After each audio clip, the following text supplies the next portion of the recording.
Thanks, John, for that great review of the science behind the BEAR implant. One of the most common questions we get from surgeons is who is the right candidate for the BEAR implant? How can we predict who the right patient is in the office when we're discussing ACL injuries with patients? So we're going to go into that now. So decision-making with the BEAR implant. When we look at the clinical studies, the majority of patients in the clinical studies had mid-substance tears, approximately 57% of patients. And the rest had either about a third had proximal tears, about 10% were repaired using that had a tear type that was in a distal aspect of the ACL.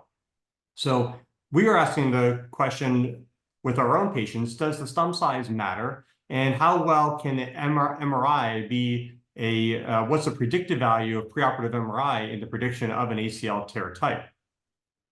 So using a common classification system, type 1 through 5, we looked at type 1, which was a proximal avulsion, type 2, proximal tear, involving the proximal 25%, type 3 is a mid-substance tear, type 4, distal third tear, and type 5, distal avulsion.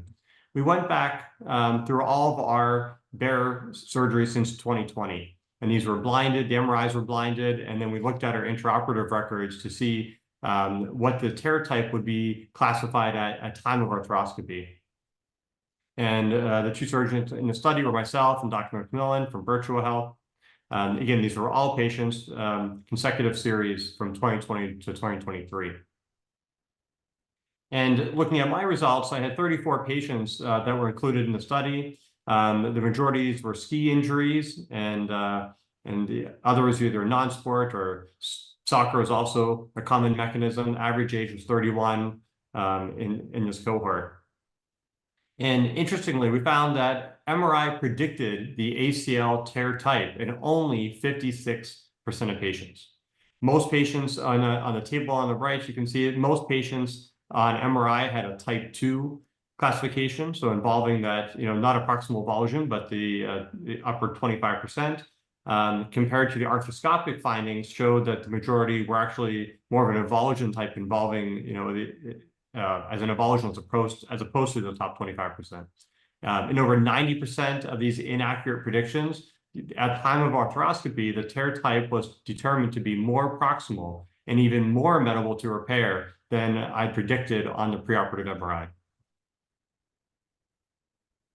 So very similar to Dr. Anthony, we went back and looked at our first 35 patients. Again, very similar demographics between males and females. Our average age was a little bit younger, 24 years of age was on average there. And again, a myriad of mechanisms of injuries, including various sports and competitive sports. And again, looking at these, we were able to sort of isolate, again, in our hands, only 57% of the time were we able to accurately predict the tear size based upon the MRI compared to when we got inside the joint intraoperatively. And again, when we were inaccurate by about 90%, we were off by about one tear size. So it's significant. And that sort of goes to the fact that MRIs are static injuries, and images rather, and the tear oftentimes is sort of balled up or scarred in.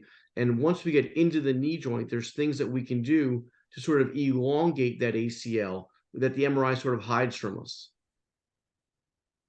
So this is a technique that we've sort of worked on over time, looking at our patients.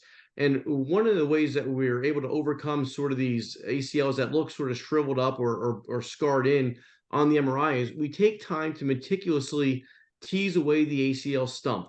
So there you saw a spinal needle, and what we did was we made a transpatellar portal. And we've now inserted a grasper through the transpatellar portal while working through a medial portal, and we're lifting up on that ACL stump. So we're elongating it as we pass our sutures with our self-capturing device. And by elongating this and teasing the ACL off of the surrounding soft tissues, teasing it off of the PCL, we're able to get a much better, much more robust stump than what the MRI showed us. So I think that's really important to understand that the MRI can be misleading in a negative way sometimes for how much tissue is actually left.